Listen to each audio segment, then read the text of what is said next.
할렐루야.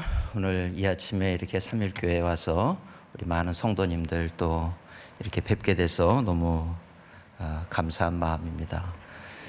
아마 요즘에 비대면으로 이렇게 온라인으로 많이들 참여하고 있는 것으로 알고 있습니다. 한국교회가 여러분 그거 아셔야 돼요. 삼일교회를 굉장히 응원하고 있습니다. 우리 성도님들도 그렇고 또 선교 많이 하시고 그래서 더 정말 다음 세대도 살리고 또 많은 어려운 이들도 돕고 하는 이 귀한 삼일교회 한국교회가 많이 응원하고 있는데 우리 모든 성도님들 또 청년들 다음 세대들 힘내시고 화이팅 하시고 믿음으로 승리하시기를 축원합니다. 제가 참 이 삼일교회 강사로 오시는 분들은 참 부담스럽겠다 이런 얘기를 아까 오면서 목사님과 나눴습니다.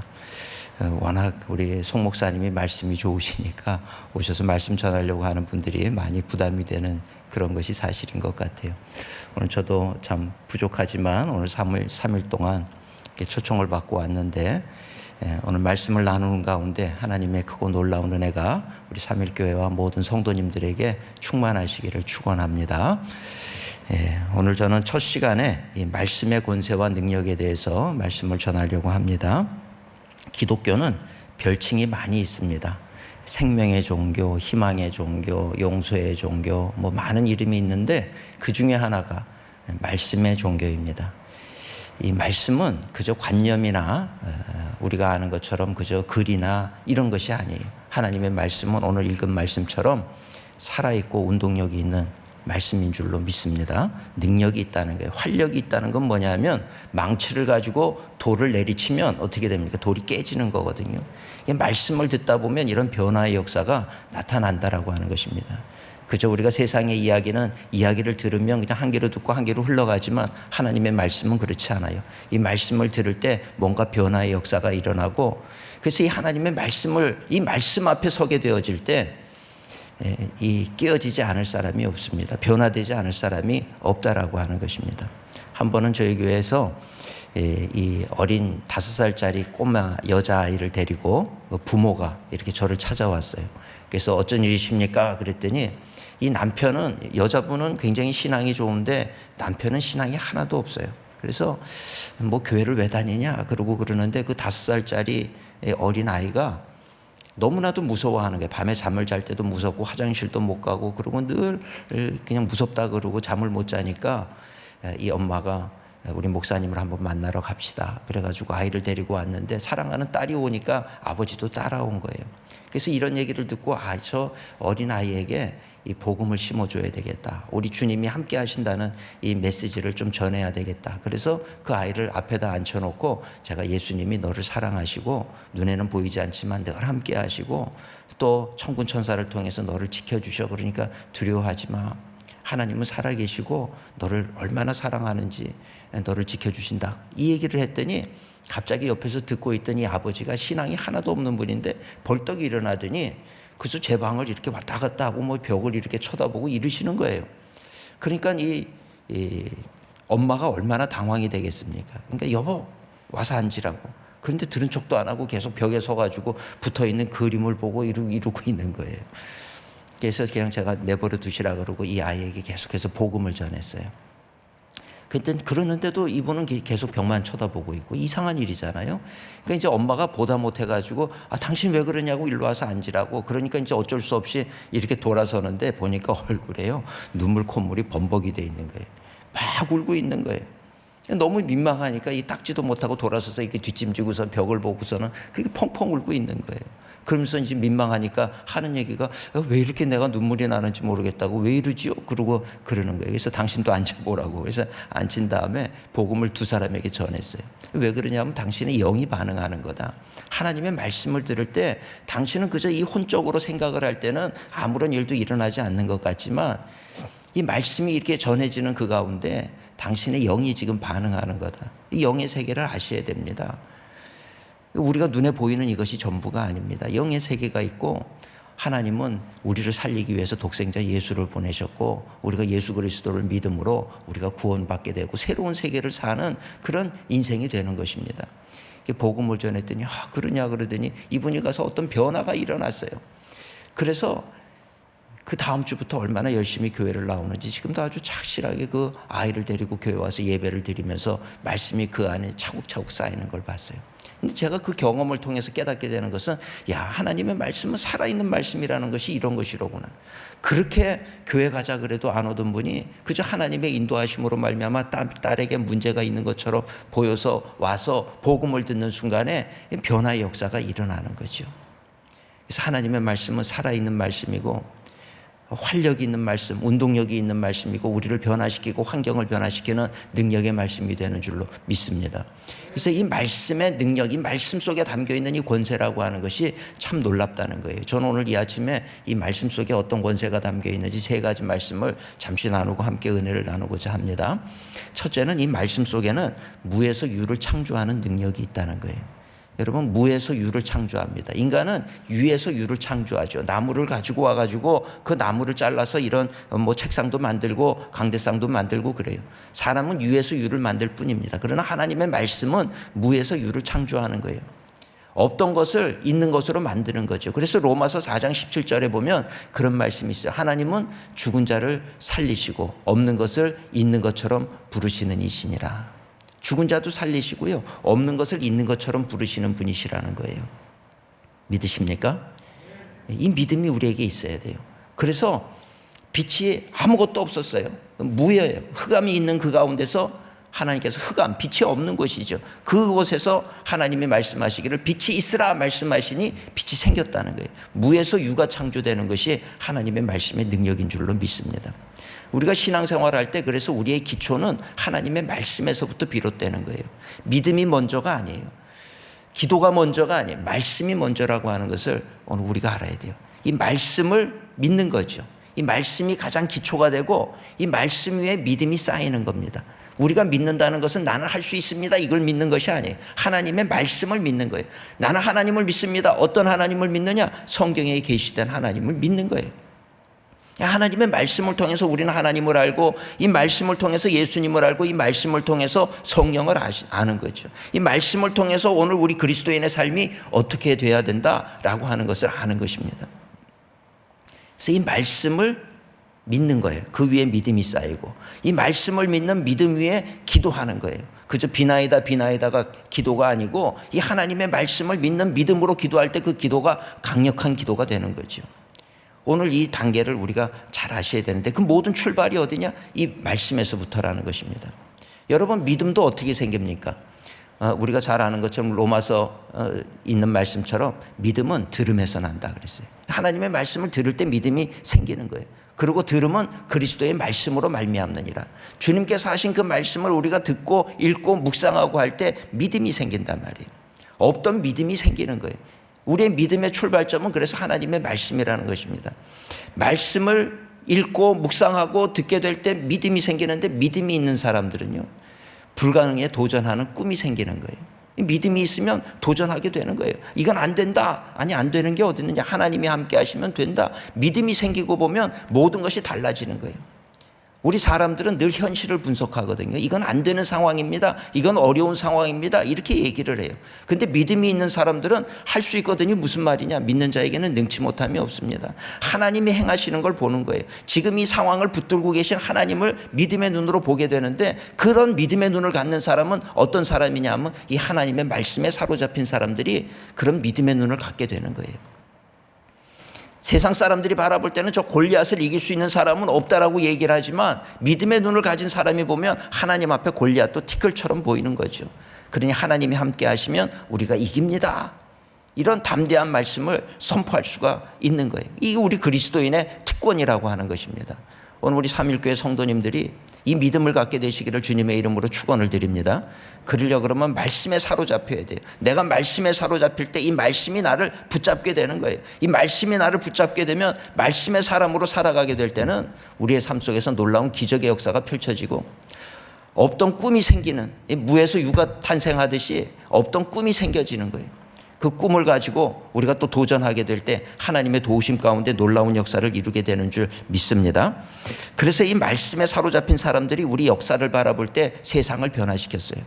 종교개혁을 일으켰던 마틴 루터도 마찬가지 아닙니까? 마틴 루터도 말씀의 사람이에요. 그러니까 그 당시에 로마 교황청이라고 하는 것은 뭐 대단한 권력을 가진 게 로마 교황청이란 말이죠. 왕도 한 나라의 왕을 세우기도 하고 폐위시키기도 하는 것이 로마 교황청이에요. 교황청에서 얘기를 하면 그저 마녀다 그러면 그냥 화형을 시켜버리고 이 사형을 당할 수밖에 없는 그런 상황이에요. 근데 그런 상황 속에 일개 무명의 수도사가 말이죠, 이 종교개혁을 벌이는 거예요. 그 교황청을 향해서 아니다, 교황의 말이 틀렸다, 지금 이 로마 가톨릭 교회에서 얘기하는 이것이 잘못된 것이다, 이렇게 대항할 수 있는 그 믿음이 도대체 그 용기가 어디서 생겼느냐는 거예요. 말씀에 사로잡혔기 때문에 목숨을 내놓고 생명을 걸고 종교개혁을 이룬 그런 마틴 루터의 삶을 우리는 보게 되는 거죠. 우리가 또 존 웨슬리, 영국의 존 웨슬리, 그저 부족한 한 사람의 목회자일 뿐이에요. 그러나 그가 말씀에 사로잡혔을 때 어떤 일이 일어납니까? 영국을 변화시키는 거예요. 그래서 존 웨슬리가 복음을 전하러 가는 곳마다 그 술집과 그 도시의 유흥업소 사장들이 다 모여가지고 반대를 하는 거예요. 우리 도시 못 들어오게 해라. 저 사람이 들어오면 우리가 다 문 닫아야 된다. 하나님의 말씀을 선포를 하면 그냥 술주정뱅이가 술을 끊어버리는 거예요. 삶이 달라지는 거예요. 변화의 역사가 일어나는 거죠. 없었던 일들이 생겨지는 그런 역사가 일어나는 것입니다. 그래서 한 사회학자는 얘기하기를, 프랑스는 유혈혁명을 통해서 변화가 됐다 그러면 영국은 무혈혁명, 피 안 흘리고 사회가 변화가 됐는데 그 중심에는 누가 있느냐? 존 웨슬리가 있다, 이렇게 얘기를 하는 거예요. 웨슬리의 이 사회 개혁운동, 말씀을 선포했을 뿐인데 달라진다는 것입니다. 삶이 달라지게 되고 그러니 사회가 달라지는 것은 당연하다는 거예요. 오늘 한 책의 사람, 존 웨슬리나 마틴 루터나 이 모든 사람들, 역사 속에서 위대한 신앙의 사람들은 공통점이 있어요. 하나님의 말씀에 사로잡힌 사람들이라는 것입니다. 오늘 우리 삼일교회 성도님들이 하나님의 이 말씀에 사로잡히시기를 주님의 이름으로 축원을 드립니다. 하나님의 말씀에 사로잡히게 됐을 때 우리는 새로운 꿈을 꾸게 돼 있어요. 그리고 놀라운 일을 시작할 수가 있게 된다라고 하는 것입니다. 아브라함 링컨도 마찬가지죠. 노예 해방이라고 하는 이런 놀라운 역사를 일으켰던 아브라함 링컨, 또 마틴 루터 킹 목사님, I have a dream이라고 하는, I have a dream, 나는 꿈이 있습니다 선포하면서 노예 해방을 외쳤던 그런 모든 것들이 어디서부터 출발되느냐? 하나님의 말씀에서부터 출발이 된다는 거예요. 그래서 우리가 그리스도인으로 산다라고 할 때는 그저 교회 와서 예배 드리고 가고 이런 어떤 종교 행위를 하는 사람들이 아니라 하나님의 말씀의 사람으로 붙들린 사람들을 의미하는 것입니다. 오늘 우리가 이 말씀의 사람이 돼서 다시 하나님의 은혜 가운데 놀라운 일을 행하는 우리 삼일교회와 성도님들이 되시기를 주님의 이름으로 축원을 드립니다. 두 번째로 이 말씀에는 어떤 권세가 있느냐? 생명을 살리는 능력이 있습니다. 생명을 살리는 능력이 이 말씀 안에 있어요. 생명력이 이 말씀 안에 있는 거예요. 그 이유는 우리가 요한복음 1장 1절에 보면 태초에 말씀이 계시니라. 그러니까 우리가 삼위일체를 어디서 볼 수 있냐면 하나님이 천지를 창조하는 모습에서 볼 수가 있는 거예요. 하나님께서 천지를 창조할 때 그 전에는 모든 이 어둠이 관영하던 그런 세상이었잖아요. 그때 하나님의 영이 수면 위에 운행하시니라. 그리고 하나님이 계셨고 하나님의 말씀이 선포가 됐어요. 하나님의 영이 성령이죠. 성령이 수면 위에 운행하셨고 이 창조의 주체 되시는 하나님이 계셨고 그 다음에 하나님의 말씀이 선포가 되는 거거든요. 빛이 있으라 하시니 빛이 생겨났어요. 근데 그 하나님의 말씀이 요한복음 1장에 보면 뭐라고 나옵니까? 태초에 하나님이 말씀이 계시니라. 이 말씀이 하나님이시라고 얘기를 하는 거예요. 그리고 그 말씀이 육신을 입고 이 땅에 오신 분이, 그죠? 요한복음 1장 14절에 보면 이 말씀이 육신이 되어 이 땅에 오셨으니 독생자의 영광이라고 얘기해요. 이분이 누굽니까? 바로 예수 그리스도라는 거예요. 근데 이 예수님께서 당신을 소개할 때 뭐라고 얘기합니까? 내가 곧 길이요 진리요 생명이라. 길 되시고 진리가 되시고 생명이 되시는 분이시라는 거예요. 그러니 생명을 창조하신 분, 말씀으로 그 모든 것을 창조하신 것처럼 이 생명의 근원도 이 말씀이신 예수 그리스도 안에 있다는 것입니다. 그래서 이 말씀이 선포되어지는 곳에는 생명의 역사가 일어나는 거예요. 죽었던 사람이 살아나는 역사가 일어나는 거죠. 죽었던 우리의 심령이 살아나는 역사가 일어나게 되는 줄 믿습니다. 죽은 나사로도 이 말씀으로 살리는 거예요. 예수님이 가는 곳마다 죽은 자도 살아나는 역사가 일어나게 되는 줄 믿습니다. 카나다, 우리가 지도를 보면 그 미국 위에 카나다가 있고 그 카나다 위에 바핀 아일랜드라고 하는 북극 쪽에 섬이 있어요. 근데 이 전 세계적으로 이 부흥을 역사하는 분들이 그 땅에 갔어요. 바핀 아일랜드라는 곳에 갔는데 거기서 대단한 부흥이 일어난 거예요.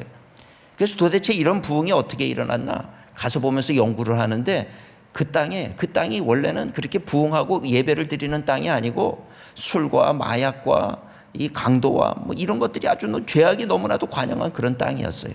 근데 어떻게 이런 땅이 예수님을 믿고 이렇게 부흥이 일어나는 땅으로 변화된 이유가 뭔가, 그것을 연구를 해보니까 그 땅이 영국의 선교사 부부가 두 사람이 그 땅에 복음을 전하겠다고 간 거예요. 여러분, 선교는 그렇게 중요한 겁니다. 그 두 사람이 그저 그 땅 가운데 간 거예요. 갔는데 뭐 아무도 돌아보지를 않는 거예요. 복음을 전하려고 해도 듣지를 않아. 그러니까 이 두 사람이 한 거는 그저 어린애들 부른 거예요. 다음 세대들. 중학생쯤 되는 아이들을 불러가지고 작은 교회를 짓고 그 교회에서 말씀을 선포하기를 시작했어요. 말씀을 가르쳤어요. 한 1년여 남짓 그렇게 어린 아이들을 불러놓고서는 말씀을 전했는데, 그 북극에 가깝다 보니까 거기는 북극 곰이 있거든요. 그러니까 물을 기르러 갈 때도 늘 이 총을 메고 다녀야 되는 거예요. 긴 장총을 어깨에다가 메고 물을 이렇게 기르는데, 어느 날 물을 길러가지고 와가지고 이 물동이를 이렇게 내려놓는데 이 총이 스르르 떨어지면서 이 땅에 떨어지면서 격발이 돼가지고 말이죠. 이 선교사님의 이 허리를 뚫어가지고 어깨로 총알이 나간 거예요. 그러니까 급하게 후송을 해가지고 그래서 병원에 실려갔지만 결국은 돌아가셨어요. 소천하셨어요. 그러니까 어떻게 합니까? 이제 그 사모님, 선교사 부인 되시는 분은 그저 그 남편의 시신을 가지고 영국으로 다시 돌아갔어요. 그러니까 1년 동안 복음을 전하다가 아무런 열매도 맺지 못하고 끝난 것처럼 보였어요. 근데 세월이 한 6년, 7년이 지난 다음에 그 중학생이던 아이들이 청년이 됐어요. 청년이 됐는데 자기들이 이 소망도 없는 땅에서 말이죠. 그 땅에는 뭐 바다 가가지고 그물을 던져도 고기도 한 마리도 없고, 산에 가도 꽃도 피지를 않고요. 어떤 산짐승도 볼 수가 없어요.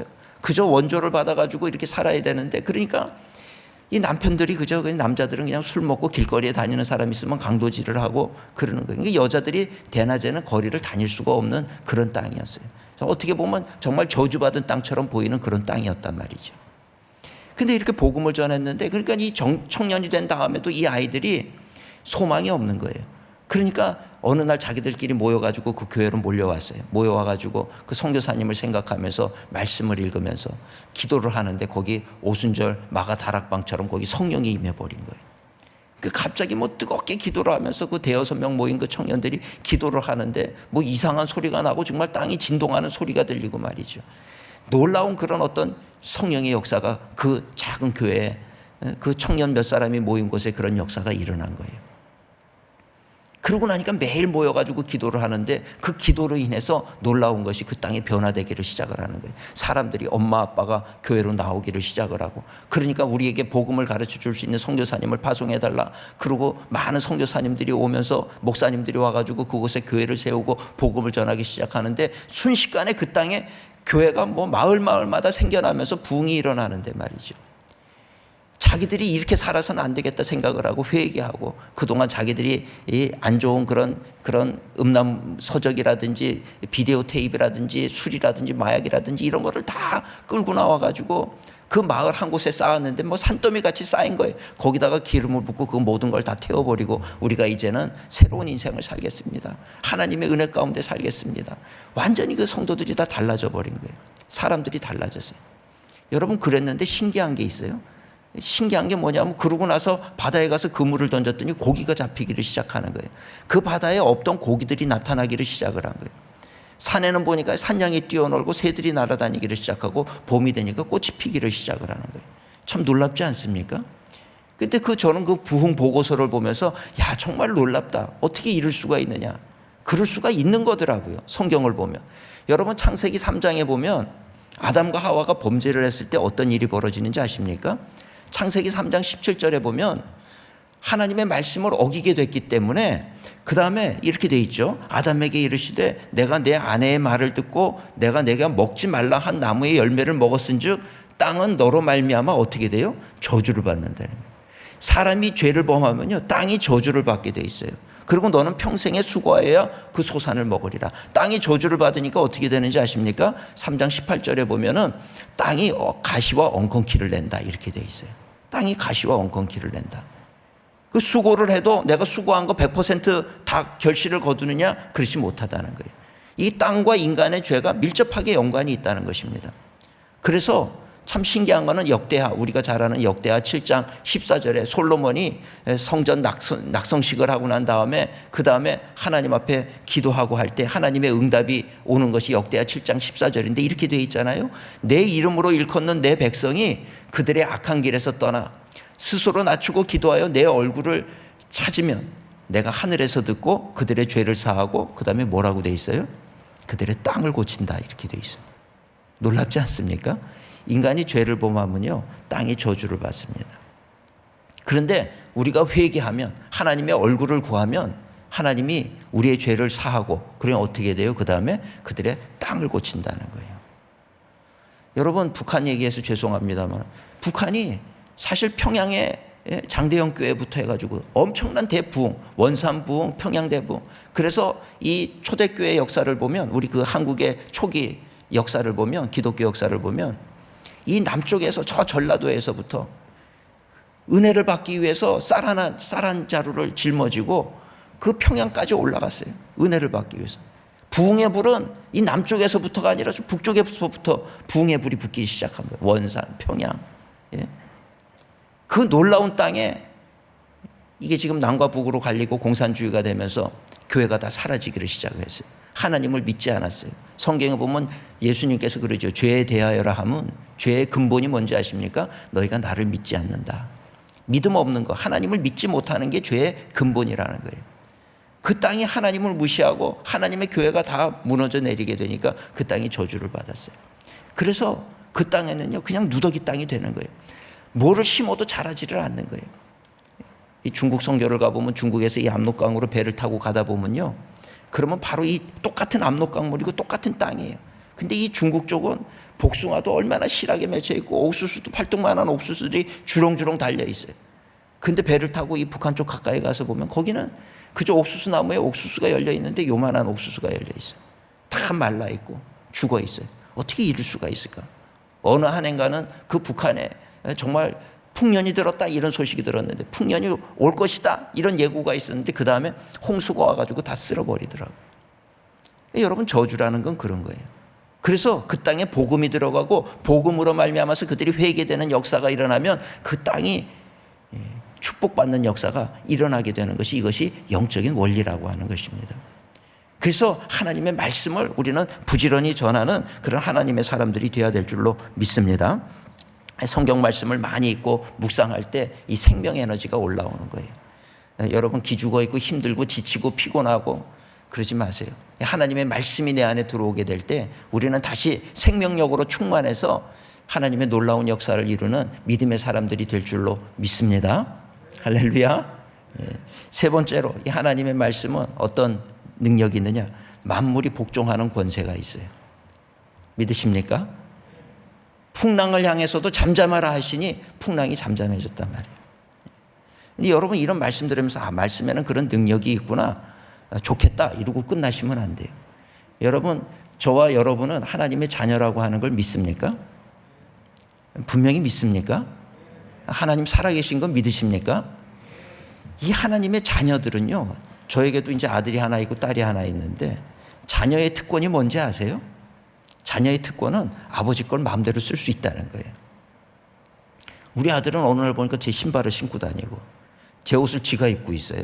제가 한만 찾아도 옷이 없는데 보니까 내 옷을 자기가 입고 있더라고요. 그런데 그걸 가지고 제가 112에 전화 신고해가지고 여기 도둑놈이 있습니다. 그러지 않아요. 그죠? 왜? 내 아들이니까. 당연히 그냥 쓰는 거예요. 뭐 필요하면 그냥 아빠 줘. 그래서 쓰더라고요. 제가 어느 날 깨달으니까 이게 자녀의 특권이로구나. 자녀의 권세로구나. 여러분 우리가 하나님의 자녀라고 하는 거는요 그냥 자녀가 된 것으로 끝나는 게 아니에요. 하나님의 것을 우리가 마음대로 쓸 수 있다는 거예요. 말씀을 하나님께서 우리에게 주셨다라고 하는 것은 이 말씀의 권세를 우리도 사용하라는 거예요. 활용하라는 거예요. 여러분들 이 말씀은요 행하는 자야 돼. 행함이 없는 믿음은 죽은 믿음이다 그러잖아요. 행한다는 게 뭘 행하는 것입니까? 사랑을 행하는 것도 행하는 거지만 제일 중요한 건 이 하나님의 말씀을 말씀대로 믿고 말씀대로 실천하는 거예요. 근데 이 하나님의 말씀은 우리에게 뭐라 그러냐면 이 하나님의 말씀은 믿는 자들에게 이런 표적이 따르니 너희가 내 이름으로 귀신을 쫓아내고 새 방언을 말하고 뱀을 짚고 무슨 독을 마실지라도 해를 받지 아니하고 병든 사람에게 손을 얹은 즉 나으리라. 이 말씀 주셨잖아요. 그러면 어떻게 해야 됩니까? 예수님의 이름으로 귀신을 내쫓아야 돼요. 그리고요, 병든 사람이 있으면 믿음으로 손을 얹어야 돼요. 주님께서 믿는 자들에게 이런 표적이 따른다 했으니 내가 손을 얹습니다.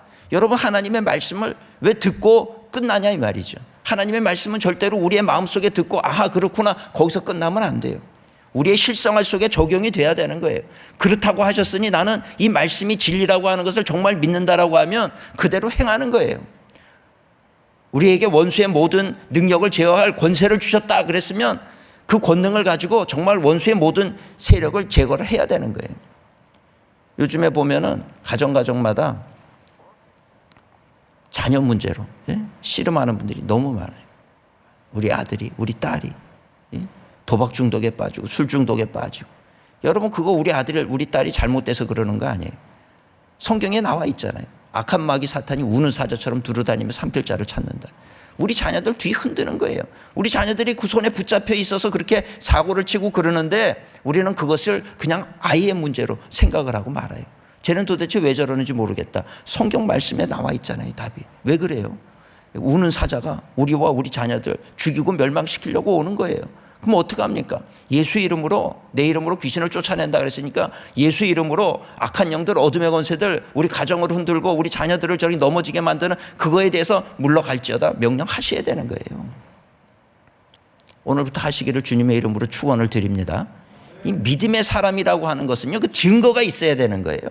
그 행함을 통해서 너의 믿음이 진짜라고 하는 것인지 진짜인지 아닌지 그것을 하나님께서는 우리에게 시험하신단 말이에요.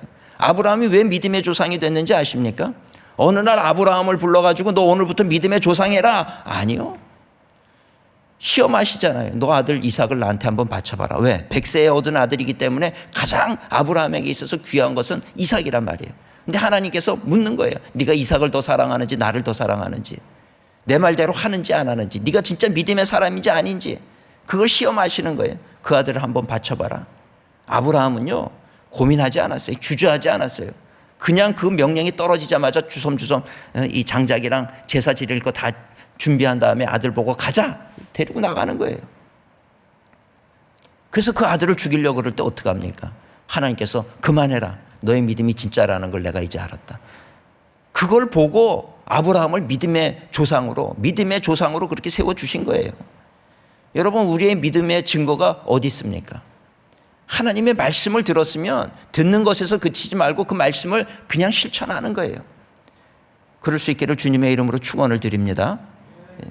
그런 믿음의 사람이 될 때 그런 사람이 세상 역사를 바꾸는 것이고 그런 사람이 하나님의 뜻을 실천하는 거예요. 상황 보면 우리는 지금 복음을 전할 수도 없어요. 아무것도 할 수 없는 그런 상황입니다. 이건 이래서 안 되고 저건 저래서 안 되고 지금 홍해가 가로막혀 있으니까 갈 수가 없고 골리앗이 서 있으니까 우리는 넘어설 수 없습니다. 이럴 수밖에 없는 거예요. 근데 말씀의 사람, 믿음의 사람은 그렇지가 않다라고 하는 것입니다. 실천하는 거예요. 홍해 앞에 서 있는 거예요. 하나님이 서라 하셨으니 서는 거예요. 제사장들 어깨에 언약궤를 메고 요단강으로 들어가라. 죽을 줄 알지만 들어가는 거예요. 하라 하셨으니 지금 우리의 생각으로는 답이 없어. 그런데 어떡합니까? 들어가는 거지요. 그럴 때 역사는 일어나는 것입니다. 그래서 이 하나님의 사람들, 그리스도인들, 믿음의 사람, 하나님의 말씀을 믿는 사람, 하나님의 말씀에 사로잡힌 사람들이 무서운 사람인 거예요. 한 사람이라 할지라도 그 한 사람을 통해서 세상의 역사를 하나님은 변화시키는 줄 믿습니다. 모세가 가진 게 뭐예요? 지팡이 하나밖에 없잖아요. 그 지팡이 하나밖에 없었지만 200만 명이 되는 이스라엘 백성들을 다 출애굽을 시키잖아요. 홍해를 가르고 말이죠. 지팡이 하나밖에 없었어요. 오늘 우리 손에 들려있는 게 뭡니까? 여러분, 우리 손에 들린 게 뭡니까? 어디 가서 그러니까 핸드폰이요 그러더라고요. 뭐 핸드폰도 하나의 도구가 될 수 있어요. 그렇지만 우리의 손에 성경이 들려 있어야 되는 거예요. 하나님의 말씀이 들려 있어야 되는 거예요. 모세가 지팡이 하나를 가지고 이스라엘을 그렇게 출애굽을 하고 놀라운 역사를 일으켰다라고 하면 오늘 우리에게는 하나님의 말씀이 있습니다. 이 말씀 붙잡고 우리는 나가는 거예요. 선교사님들이 해외 선교지에 나갈 때마다 들고 가는 게 성경 하나예요. 뭐 대단한 재산과 뭐 어떤 이런 걸 들고 가지 않아요. 근데 한국 선교사님들이 참 대단해요. 성경 하나 들고 가가지고 몇 년 지나고 보면 거기서 거의 추장 노릇, 족장 노릇을 하고요. 지도자 노릇을 하고 있더라고요. 한국의 어떤 선교사님은 저 아프리카 가서 그 아프리카 마을 가서 추장되신 분도 있어요.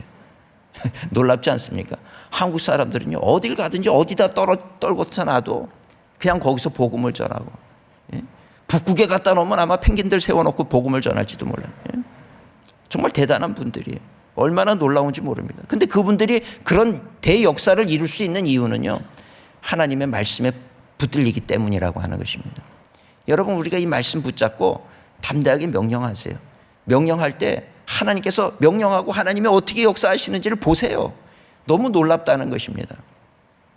제가 한 번은 월요일이 이제 우리 목사님들 쉬는 날이니까 저도 이제 부목사 시절이었어요. 부목사 시절에 저희 집에서 오늘은 그냥 모든 거 무장해제시키고 그냥 아주 푹 쉬었어요. 근데 밤 10시쯤에 전화가 온 거예요. 목사님, 교회 좀 와주셔야 되겠습니다. 청년이 전화를 해서 갔더니 왜 그러냐 그랬더니 여기에 중학생 아이가 귀신이 들려가지고 지금 너무 힘들다는 거예요. 근데 교회 왔는데 도와줄 사람이 없는데 목사님 좀 와서 도와달라는 거예요. 제가 그때 귀신을 쫓아본 첫 번째 일이었어요. 올 게 왔구나 이런 생각이 들더라고요. 그래가지고 갔더니 그 여자아이가 엄마의 무릎에 앉아가지고 막 살려달라고 소리를 지르는데 중학생 같아 보이지 않고 꼭 대학생 같아 보여요. 아이가 성숙해서 여자아이인데 이 무릎에 앉아가지고 막 소리를 지르면서 지금 저 귀신이 날 죽이려고 그런다 그러고, 그래서 도대체 무슨 일이냐 그랬더니 부산에 계신 목사님이, 이분들이 서울로 이사를 왔는데, 그러니까 부산에서 신앙생활을 잘하던 엄마는 집사님이고 할머니는 권사님이에요. 그리고 이제 여자아이가 이제 딸이 하나가 있는데, 그래가지고 그 집에 신방을 갔는데 예배를 드리는 중에 갑자기 이 아이가 나 예수 안 믿어 그러더니 방으로 들어가더라는 거예요. 그 문을 잠가버리고 나 예수 안 믿어 이제 교회 안 갈 거야 그리고 소리를 질러서 무슨 일인가. 그 아이가 막 너무 발작 증세 같이 나타나니까 그 아이를 들쳐업고 일단 인근에 있는 교회로 갑시다. 그래서 교회 보니까 압구정동에 광림교회 있으니까 그걸로 데리고 온 거예요. 6시쯤 왔는데 월요일이라서 쉬는 날이라서 성전 하나는 열려 있으니까 그 성전에서 계속 기도를 하고 있는데 도와줄 사람이 없는데 마침 청년이 지나가니까 여기 목사님 좀 있으면 좀 불러달라 그러니까 저한테 연락이 온 거예요. 저도 성경 안에서만 봤지 그런 걸 이제 처음 대면을 하니까 얼마나 긴장이 되겠습니까? 그래가지고 그런데도 안긴 척한 척하고 이제 간 거죠. 가가지고 봤더니 막 소리를 지르는데 아주 섬뜩하더라고요. 가보니까 이걸 어떻게 해야 되나 걱정도 되고 염려도 되고 말이죠. 근데 어떻게 해요? 제가 여기서 달리 어떻게 빨리 병원 데려가서 이럴 수도 없고 말이죠. 예? 그 부산에서 오신 목사님이 계시고 그 할머니 권사님 계시고 그 어머니 집사님이고 이렇게 붙잡고 있고 도와달라고 왔는데, 아니 옆에 계신 분도 목사님인데 그 목사님이나 나나 뭐가 달라요? 똑같지. 근데 도와달라 그러니까 왜 저한테 도와달라 그래요? 이분한테 도와달라 그러시지. 이제 그럴 수도 없고 말이죠. 어쨌거나 교회 도움을 받으러 왔는데. 그래서 제가 마음을 다 가다듬으면서 성경에 있는 대로 해보자 그러고 그 아이의 머리에 손을 얹고요. 예수님이 하신 것처럼 나사렛 예수 이름으로 명하노니 이 아이에게 지금 공격하고 이 아이를 죽이려고 하는 악한 영 더러운 귀신은 물러갈지어다 그랬어요. 그랬더니 이 아이가 소리를 더 지르는 거예요. 나가지는 않고. 그래서 몇 번 그래도 물러갈지어다 근데 나가지는 않는 거예요. 그러니까 제가 속으로 걱정이 되는 거예요. 이거 왜 성경에는 이러면 예수님이 하면 다 나가던데 내가 하면 왜 안 나가는 거야? 이런 생각이 들어서 속으로 막 이제 애간장이 타는 거죠. 하나님 왜 안 나가요? 하나님 이거 왜 안 나가요? 성령님 왜 안 나가요? 이 나가야 되는 거 아닙니까? 왜 안 나갑니까? 예수 이름으로 담대하게 외치는데 왜 안 나갑니까? 한 5분을 외치는데 안 나가는 거예요. 그러니까 막 저희 등에선 식은땀이 흐르기를 시작을 하고, 그래서 잠깐 안수기도 하던 걸 멈추고 하나님 이거 왜 안 나가는지 성령님 깨닫게 해주세요. 지금 이 상황을 이거 어떻게 헤쳐나갑니까? 이거 그냥 가라 그럴 수도 없고 말이지. 이거 어떻게 해야 됩니까? 기도를 하는데 제 마음속에 하나님의 자녀라고 하는 말씀이 떠오르는 거예요. 그래서 제가 이 아이를 하나님의 자녀로 고백시켜야 되겠구나. 그래가지고 제가 그 아이한테 지금부터 내가 하는 기도를 따라해라 그랬어요. 그리고 하나님 감사합니다. 하나님 감사합니다. 나를 구원해 주시고 예수의 피로 내 죄를 사해 주셔서 내가 죄사함 받고 하나님의 자녀가 된 줄 믿습니다. 이걸 고백을 시키는데 예수의 피 그러는데 예수의 피를 못 따라 하더라고요. 예수의 피 얘기를 못 하는 거예요. 그래서 제가 예수의 피로 사함 받았으니까 제가 그때 보혈의 능력이 얼마나 대단한 건지를 알았어요. 예수의 피 그러니까 그 말을 못 해요. 그래서 이 악하고 더러운 영 잠잠하라 그러고 예수의 피 그랬더니 예수의 피 그랬어요. 얘기를 하더라고요. 예수의 피로 내 죄가 사함받고 하나님의 자녀가 됐음을 믿습니다. 그래서 제가 그 다음에 들었지, 이 더럽고 악한 영화, 이 아이는 하나님의 자녀야. 예수의 피로 사함받은 하나님의 자녀야. 이 아이에게서 떠나갈지어다 그랬더니 그 순간에 떠나가 버린 거예요. 아이가 4시간 동안은 부들부들 떨고 이러다가요, 갑자기 엄마 등 뒤로 털썩 주저앉으면서 엄마 갔어 그러네. 엄마 갔어 그러더라고요. 제가 그 엄마 갔어 그러는데 제가 얼마나 기쁘든지요. 근데 그 체험이 중요하다는 거예요. 하나님의 말씀을요, 말씀대로 실천을 해야 하나님의 말씀이 진리라고 하는 것을 체험하게 되는 거예요. 이 말씀을 체험하고 나면은 그 다음에 이 사람의, 그 체험한 사람의 믿음은요, 더욱더 견고해질 수밖에 없어요. 근데 이 체험이 없으면 늘 믿습니다 그러면서도 진짜야 아니야, 이 늘 왔다 갔다 하고 흔들리는 그런 신앙인이 될 수밖에 없는 거죠. 근데 하나님의 말씀을 체험하려고 그러면 말씀대로 살아야 말씀을 체험하게 되는 거예요. 여러분, 하나님의 말씀을 다 체험하게 되시기를 주님의 이름으로 축원을 드립니다. 그걸 체험하고 나니까 정말 악한 영이 있구나. 정말 이 귀신이 우리 아이들을 죽이려고 이렇게 뒤흔들고, 지금 이 세상이 점점 하나님의 말씀을 반대하는 세상으로 이걸 다 악한 영의 세력이 몰아가고 있구나. 이것을 다 알게 되는 거예요. 그래서 우리의 삶은 영적 전쟁이라는 게 이런 것이로구나. 그리스도인으로 산다라고 하는 건 그저 교회 오고 종교 생활을 하는 것이 아니라 영적 전쟁터 가운데 내가 서는 것이로구나. 여러분, 전쟁터 가운데 서면 어떻게 합니까? 내가 힘이 없으면 죽는 거예요. 죽느냐 사느냐의 문제지 해도 되고 안 해도 되는 그런 문제가 아니라고 하는 것입니다. 오늘 여러분들이 하나님의 군사의 편, 빛의 자녀로 섰으면 빛의 자녀답게 어둠을 물리쳐야 되는 거예요. 근데 왜 빛의 자녀라 그러면서 세상 속에서 이 어둠의 세상으로 들어가서 어둠 속에 파묻혀가지고 어둠처럼 살고 있으면 안 된다는 것입니다. 오늘 우리 삼일교회 우리 성도님들, 청년들, 다음 세대들이 빛의 자녀로 다시 깨어나시기를 주님의 이름으로 축원을 드립니다. 내가 가는 곳마다 어둠은요, 영적 전쟁은 단순해요. 어둠과 빛은 싸우지 않아요. 빛이 들어오면 어둠은 떠나가는 거예요. 이게 우리 그리스도인의 권세인 줄로 믿습니다. 빛이 있는 곳에 어둠은 떠나가는 거지, 불이 켜졌는데 어둠이 안 떠나고 있는 그런 곳은 없어요. 하나님과 악한 영이 싸웁니까? 절대 그럴 수 없어요.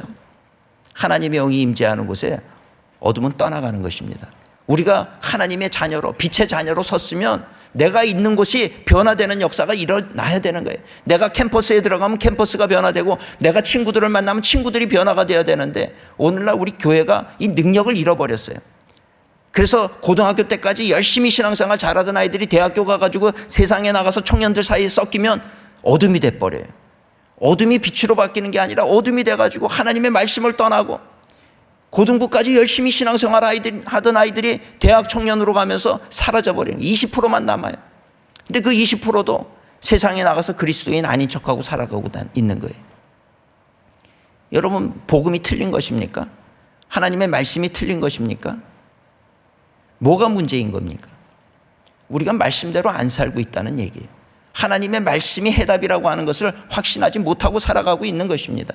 그래서는 안 된다는 거예요. 오늘 우리 사랑하는 성도님들, 이 말씀의 권세가 우리에게 주어져 있습니다. 돈을 억만금을 쌓아놓고 쓸 줄 몰라서 굶어 죽는다. 이거 참 바보 같은 짓이죠. 돈이 너무 많은데 쓸 줄 몰라가지고 굶어 죽었어요. 이 바보 같은 짓 아닙니까? 그거보다 더 바보 같은 짓이 뭔지 아세요? 악한 마귀 사탄이 나를 죽이고 가족을 죽이고 우리 자녀들을 죽이고 다 죽이려고 쥐고 흔들고 있는데, 말씀의 권세, 말씀의 성령의 말씀을 가지고 있으면서도 사용할 줄 몰라가지고 두들겨 맞고 있는 거예요. 만신창이가 되고 있는 거예요.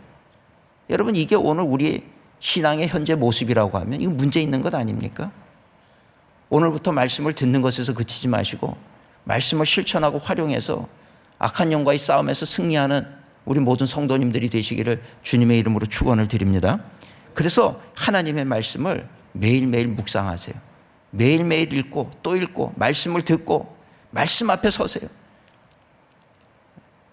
그럴 때 믿음이 생겨요. 절대로 그리고 부정적인 얘기는 하지 마세요.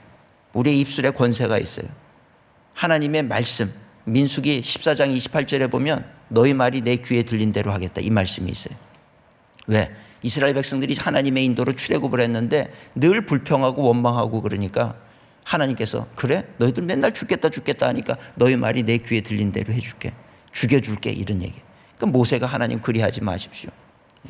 늘 불평할 때 민수기에 보니까 너희 말이 내 귀에 들린대. 우리가 말하는 걸 하나님 듣고 계시다는 거예요. 하루를 살면서 우리 말씀의 종교예요. 말씀을 붙들고 있어요. 그 말씀이 우리 안에 들어와 있어요. 우리도 말하는 대로 된다라고 하는 것입니다. 말씀의 권세가 하나님의 자녀된 우리에게 있다는 거예요. 근데 왜 우리가 죽겠다 그러고 안 된다 그러고, 아니 그러면 안 되는 거란 말이에요. 오늘 제가 일산광림교회 담임으로 부임을 하고 난 다음에 했던 게 한 가지가 있어요. 6개월 만에 500명씩 부흥이 됐어요. 처음에 제가 갔을 때 500명이었는데 6개월이 지나니까 출석교인이 1000명, 6개월 지나니까 1500명, 6개월 지나니까 2000명, 6개월 지나니까 2500명. 뭐 기하급수적으로 성장을 하는데 막 무서울 정도로 오는 거예요. 근데 특별한 것을 했느냐? 아니요. 제가 한 거 한 가지예요. 뭐냐 하면 우리 성도님들한테, 500명 되는 성도님들한테 우리 한 가지씩만 하십시다. 그건 뭐냐 하면 여러분 길을 가면서도 이 지역을 축복하세요. 빛이 어둠을 이기듯이 축복이 저주를 이깁니다. 축복하세요. 자녀들 축복하시고, 옆집 집에 들어갈 때 옆집 있으면 이 집 저 집 축복하시고, 운전하다가 내 차 추월하면 축복하시고, 그냥 무조건 축복하라 그랬어요. 무조건 축복하라 그랬어요. 그랬더니 정말 놀랍게요. 그들의 마음이 다 무너져 버린 거예요. 그 완악한 마음들이 무너지면서 교회 다니고 싶어서 온다는 거예요. 새신자들 오면 묻거든요. 어떻게 교회로 오게 됐습니까? 아, 이상하게 언젠가부터 교회를 다니고 싶다는 거예요. 예? 언젠가부터 이 교회 들어와 보고 싶었다는 거예요. 그러면서 들어오기를 시작을 하시더라고요. 여러분 집에 가면요, 아, 우리 아버지 안 돼, 우리 엄마 안 돼, 또 부모 입장에서 우리 자식은 안 돼. 그러지 마세요. 축복하세요. 할렐루야. 입 다물고 있지 말고 축복하시라고요. 돈 드는 것도 아닌데 축복하고 다니시라고요. 하나님 축복합니다. 이 지역을 축복합니다. 대학생들 축복합니다. 다음 세대 축복합니다. 선교 갈 때도 제일 중요한 거예요. 가서 영적으로 싸우려고 그러지 말고 축복하세요. 영적 전쟁이다. 그래서 산에 올라가 가지고 이 땅에 있는 악한 마귀 사탄들 떠나가라 그러지 말고 축복하시라고요. 영적 전쟁도요, 스킬이 필요합니다. 내가 싸울 필요 없어요. 축복하면 하나님의 영이 임하고, 하나님의 영이 임하면 떠나는 거예요. 내가 싸우려고 그러지 마요. 우리 인간이 악한 영과 싸워서 이길 수 있는 사람은 없어요.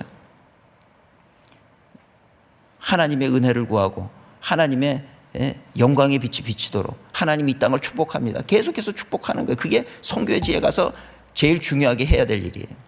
축복해 보세요. 그 땅에 변화되는 역사가 일어나게 되는 줄 믿습니다. 부정적인 말 하지 말고 담대히 선포하고 믿음으로 실천하세요. 믿는 자들에게 이런 표적이 따르리니. 얼마 전에 저희 교회에서 한 분이 지난 주일에 와가지고, 목사님 신기한 일이 벌어졌어요. 저희도 이제 금요일 날 집회를 금요 성령 집회라 그랬어요. 처음에는 금요 중보기도회 이렇게 얘기를 했는데 안 되겠다. 더 성령을 의지해야 되겠다. 금요 성령 집회로 제목을 바꾸고, 그리고 성령을 임재를 구하면서 기도하는데, 어느 날 저의 마음속에 이 말씀이 살아가지고 역사를 한 거예요. 그래서 믿는 자들에게 이런 표적이 따르니 병든 자에게 손을 얹은 즉 나으리라. 그래서 우리 성도님들 보고 손 한번 들어보라 그랬어요. 그리고 이 손에 권능이 있음을 믿습니다 그랬어요. 이제부터 가서 아프신 분이 있으면, 아픈 자녀 있으면 손을 얹으세요. 이건 내 얘기가 아니라 성경의 얘기입니다. 안 되면 될 때까지 하세요. 이게 믿음입니다. 여러분 믿음은요, 될 때까지 하는 게 믿음이에요. 여러분 엘리야가 기도할 때 말이에요. 7번 기도했잖아요. 한 번 기도하고, 그리고 비가 오는지 한번 가서 봐라. 그러니까 종이 비가 오는지 한번 가서 봤어요. 근데 엘리야 우리 갈멜산에 가보면 거기서는 이 바다 끝이 안 보여요. 한참을 가야 보여요. 거기까지 가서 보니까 없어. 갔다 와서 뭐 구름 한 점 없습니다. 두 번째 또 기도하는 거예요. 엎드려가지고 또 간절히 기도하고, 그 다음에 또 가서 어떤 조짐이 있나 봐라. 그러니까 한참을 가서 보니까 없어요. 세 번째 기도를 했어요. 또 가서 봐라. 사환이 아마 가면서 짜증냈을 거예요. 아니 없대는데 왜 자꾸 가려는 거예요. 자기가 가든지 불평하면서 투덜투덜하면서 갔을 거예요. 갔다 와가지고 없다니까요. 아마 이렇게 보고했을 거예요. 그죠? 그냥 네 번째 또 기도하고 또 가봐라. 정말 가기 싫어서 아마 안 갔을 수도 있어. 안 가고 없다고 그럴 수도 있겠죠. 그죠? 근데 갔다 왔어요. 얼마나 짜증이 나겠습니까? 5번, 6번, 7번. 그렇게 짜증을 내도 말이죠. 성경에 짜증 냈단 말은 없지만, 우리의 삶을 통해서 보면 알잖아요. 그죠? 그쯤 되면 다 짜증 내잖아요. 얼마나 짜증이 났겠어요. 없대는데 왜 자꾸 가려는 거예요. 7번째 가서 보고 와가지고는 저 바다 끝에 조그만 손바닥만한 구름이 올라옵니다. 근데 이 엘리야 믿음의 사람은 그 손바닥만한 구름을 보면서 뭐라 그래요? 큰 비의 소리가 들린다라고 얘기를 하는 거예요. 아마 7번이 아니라 10번 보일 때까지 가라 그랬을 거예요, 엘리야는. 여러분, 믿음은 그런 거예요. 믿음은요, 포기하지 않고 끝까지. 그래서 제가 우리 성도님들한테도 이 손에 권능이 있음을 믿으세요. 그리고 가서 이제 아프면 손 얹으세요. 안 나? 또 얹으세요. 날 때까지 얹으세요. 하나님의 말씀이 진리라고 하는 것을 믿는다 그러면 그걸 우리의 삶으로 증명을 하라는 거예요. 여러분, 하나님의 말씀이 진리라고 믿으면 그것을 우리의 삶 속에서 증명해야 돼요. 그러면 증명이 될 줄로 믿습니다. 지난 주일날 오더니 목사님 놀라운 일이 벌어졌다고. 자기가 시어머니를 만났는데 허리가 아프다고 누워있는데 갑자기 내 손에 권능이 있다는 그 얘기가 생각이 나가지고 어머니 제가 기도해 드릴게요. 그리고 손을 얹고 그 허리에다가 손을 얹고 기도를 했는데 어머니가 못 일어나시던 분이 일어났다는 거예요. 희한하다. 통증이 사라졌다. 괜찮네. 그러고 일어나시더라는 거예요. 그 주일 나와가지고 놀래가지고 내 손에 이런 권능이 있는 줄 몰랐다고. 그래서 그 손에 권능이 있는 게 아니라 하나님의 말씀이고 믿음으로 행하셔서 그런 거라고. 오늘 우리 성도님들도 이렇게 믿음으로 하나님의 말씀을 실천하세요. 돈이 몇 억이 없다고 다 탄식하지 마시고요. 돈 수십억보다 귀한 것이 우리에게 주어져 있는 이 하나님의 말씀입니다. 이 말씀이 주어졌는데 역사를 보면 이 하나님의 말씀을 붙잡고 세상을 변화시킨 사람들이 얼마나 많이 있는지 몰라요. 여러분들도 말씀에 사로잡힌 말씀의 사람들이 되시기를 주님의 이름으로 축원을 드립니다. 말씀을 실천하시기를 주님의 이름으로 축원합니다. 기도하겠습니다. 사랑과 은혜가 충만하신 하나님 감사합니다. 3일교회에서 말씀을 전합니다. 오늘 이 3일교회가 참 하나님 귀하게 사용하시는 귀한 제단인 줄 믿습니다. 이 제단에 나와서 말씀 듣고 은혜 받는 하나님의 사람들이 말씀에 사로잡혀서 정말 세상을 변화시키는 능력의 종들로 설 수 있도록 하나님 은혜를 베풀어 주시옵소서. 하나님의 말씀이 진리인 것을 믿습니다. 이 진리의 말씀은 우리의 삶 속에서 진리임을 증명해내는 그런 믿음의 사람들 되게 하시고 하나님과 동행하는 삶의 기쁨을 누리게 하시고 하나님께서 부어주시는 성령의 기름 부으심과 축복을 누리며 세상을 승리하는 하나님의 사람들 되게 하여 주시옵소서. 예수님의 이름으로 축복하며 기도드리옵나이다. 아멘.